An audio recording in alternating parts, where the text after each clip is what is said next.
I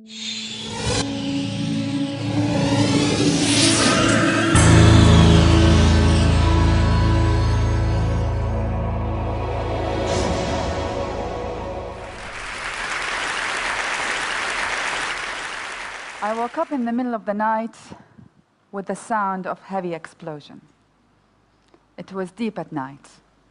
I do not remember what time it was. I just remember the sound was so heavy and so very shocking. Everything in my room was shaking. My heart, my windows, my bed, everything. I looked out the windows and I saw a full half circle of explosion. I thought it was just like the movies, but the movies did not convey them in the powerful image that I was seeing. Full of bright red and orange and gray and a full circle of explosion, and I kept on staring at it until it disappeared. I went back to my bed and I prayed. And I secretly thank God that that missile did not land on my family's home. That it did not kill my family that night. 30 years had passed and I still feel guilty about that prayer. For the next day, I learned that that missile landed on my brother's friend's home and killed him and his father, but did not kill his mother or his sister. His mother showed up the next week at my brother's classroom and begged 7-year-old kids to share with her any picture they may have of her son, for she had lost everything. This is not a story of a nameless survivor of war, a nameless refugees whose stereotypical images we see in our newspapers and our TV, with tattered clothes, dirty face, scared eyes. This is not a story of a nameless someone who lived in some war, who we do not know their hopes, their dreams, their accomplishments, their families, their beliefs, their values. This is my story. I was that girl. I am another image and vision of another survivor of war. I am that refugee. I am that girl. You see, I grew up in war-torn Iraq. And I believe that there are two sides of wars, and we've only seen one side of it. We only talk about one side of it. But there's another side that I have witnessed as someone who lived in it and someone who ended up working in it. I grew up with the colors of war, the red colors of fire and blood, the brown tones of earth as it explodes in our faces, and the piercing silver of an exploded missile so bright that nothing can protect your eyes from it.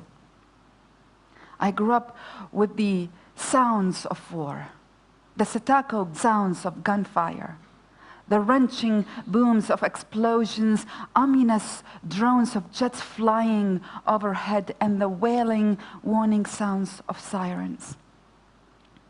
These are the sounds you would expect, but they are also the sounds of dissonant concerts of a flock of birds screeching in the night, the high-pitched, honest cries of children, and the thunderous, unbearable silence. War, a friend of mine said, is not about sound at all. It is actually about silence. The silence of humanity. I have since left Iraq and founded a group called Women for Women International that ends up working with women survivors of wars. And in my travels and in my work from Congo to Afghanistan, from Sudan to Rwanda, I have learned not only that the colors and the sounds of war are the same, but the fears of war is the same. You know, there is a fear of dying. And do not believe any movie character with the hero is not afraid. It is very scary to go through that feeling of I am about to die or I could die in this explosion. But there's also the fear of losing loved ones, and I think that's even worse. It's too painful, you don't want to think about. But I think the worst kind of fear is the fear, as Sumaya, a Bosnian woman, once told me, who survived the 4 years of besiege of Sarajevo. She said, the fear of losing the I in me. The fear of losing the I in me. That's what my mother in Iraq used to tell me. It's like dying from inside out. A Palestinian woman once told me, it is not about the fear of one death. She said, sometimes I feel I die 10 times in one day. As she was describing the marches of soldiers and the sounds of their bullets, she said, but it's not fair because there is only one life and there should only be one death. We have been only seeing one side of war. We have only been discussing and consumed with high-level preoccupations over troops levels, drawn-down timelines, surges and sting operations, when we should be examining the details of where the social fabric has been most torn, where the community has improvised and survived and show acts of resilience and amazing courage just to keep life going. We have been so consumed with seemingly objective discussions of politics, tactics, weapons, dollars, and casualties. This is the language of sterility. How casually we treat casualties in the context of this topic. This is where we conceive of rape and casualties as inevitabilities. 80% of refugees around the world are women and children. 90% of modern war casualties are civilians. 75% of them are women and children. How interesting. 500,000 women in Rwanda get raped in 100 days, or as we speak now, hundreds of thousands of Congolese women are getting raped and mutilated. How interesting. These just become numbers that we refer to. The front of wars is increasingly non-human eyes peering down on our perceived enemies, from space guiding missiles toward unseen targets. While the human conduct of orchestra of media relations in the event that this particular drone attacks hit a villager instead of an extremist. It is a chess game you learn to play in international relations school on your way out and up to national and international leadership. Checkmate. We are missing a completely other side of wars. We are missing my mother's story, who made sure with every siren, with every raid, with every cutoff of electricity, she played puppet shows for my brothers and I, so we would not be scared of the sounds of explosions. We are missing the story of Farida, a music teacher, a piano teacher in Sarajevo, who made sure that she kept the music school open every single day in the 4 years of besiege in Sarajevo, and walked to that school despite the snipers shooting at that school and at her, and kept the piano, the violin, the cello playing the whole duration of the war, with students wearing their gloves and hats and coats. That was her fight. That was her resistance.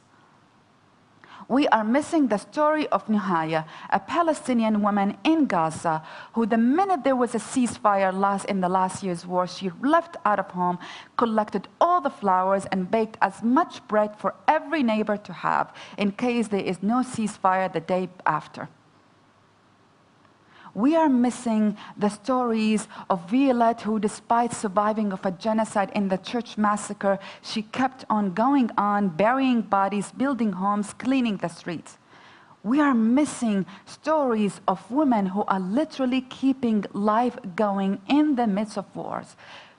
Do you know that people fall in love in war and go to school and go to factories and hospitals and get divorced and go dancing and go playing and live life going? And the ones who are keeping that life are women. There are two sides of war. There is a side that fights, and there is a side that keeps the schools and the factories and the hospitals open. There is a side that is focused on winning battles, and there is a side that is focused on winning life. There is a side that leads the frontline discussion, and there is a side that leads the backline discussion. There is a side that thinks that peace is the end of fighting, and there is a side that thinks that peace is the arrival of schools and jobs. There is a side that is led by men, and there is a side that is led by women. And in order for us to understand how do we actually build lasting peace, we must understand war and peace from both sides. We must have a full picture of what that means. In order for us to understand what actually peace means, we need to understand, as one Sudanese woman once told me, peace is the fact that my toenails are growing back again. She grew up in Sudan, in southern Sudan, for 20 years of war, where it killed 1 million people and displaced 5 million refugees. Many women were taken as slaves by rebels and soldiers, as sexual slaves who were forced also to carry the ammunition and the water and the food for the soldiers. So that woman walked for 20 years so she would not be kidnapped again.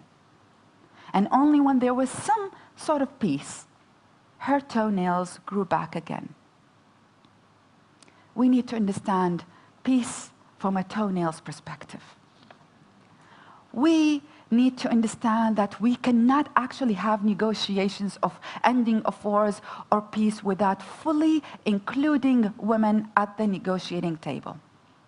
I find it amazing that the only group of people who are not fighting and not killing and not pillaging and not burning and not raping, and the group of people who are mostly, though not exclusively, who are keeping life going in the midst of war, are not included in the negotiating table. And I do argue that women lead the backline discussion, but there are also men who are excluded from that discussion. The doctors who are not fighting, the artists, the students, the men who refuse to pick up the guns, they are too excluded from the negotiating tables. There is no way we can talk about a lasting peace, building of democracy, sustainable economies, any kind of stabilities if we do not fully include women at the negotiating table, not 1, but 50%. There is no way we can talk about the building of stability if we don't start investing in women and girls. Did you know that the 1 year of the world's military spending equals 700 years of the UN budget and equals 2,928 years of UN budget allocated for women? If we just reverse that distribution of funds, perhaps we could have a better lasting peace in this world. And last but not least, we need to invest in peace not only because in women, not only because it is the right things to do, not only because it is the right thing to do for all of us to build sustainable and lasting peace today, but it is for the future. A Congolese woman who was telling me about how her children saw their father killed in front of them and saw her raped in front of them and mutilated in front of them, and their children saw their 9-year-old sibling killed in front of them. How they're doing okay right now. She got into Women for Women International's program. She got a support network. She learned about her rights. We taught her vocational and business skills. We helped her get a job. She was earning $450. She was doing okay. She's sending them to school, have a new home. She said, but what I worry about the most is not any of that. I worry that my children have hate in their heart. And when they want to grow up, they want to fight again, the killers of their father and their brother. We need to invest in women because that's our only chance to ensure that there is no more war in the future. That mother has a better chance to heal her children than any peace agreement can do. Are there good news? Of course there are good news. There are lots of good news. To start with, these women that I told you about are dancing and singing every single day. And if they can, who are we not to dance? That girl that I told you about, and an upstanding Women for Women International group that impacted 1 million people, sent $80 million. And I started this from zero, nothing, nada, rien, wala ishi. They are women who are standing on their feet in spite of their circumstances, not because of it. Think of how the world can be a much better place if, for a change, we have a better equality.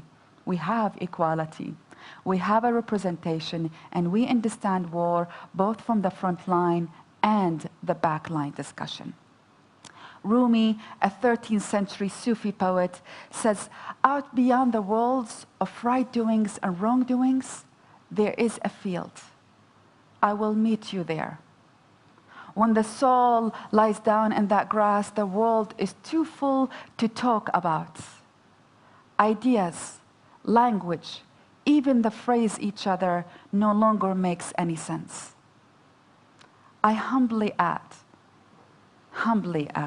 that out beyond the worlds of war and peace, there is a field. And there are many women and men are meeting there. Let us make this field a much bigger place. Let us all meet in that field. Thank you.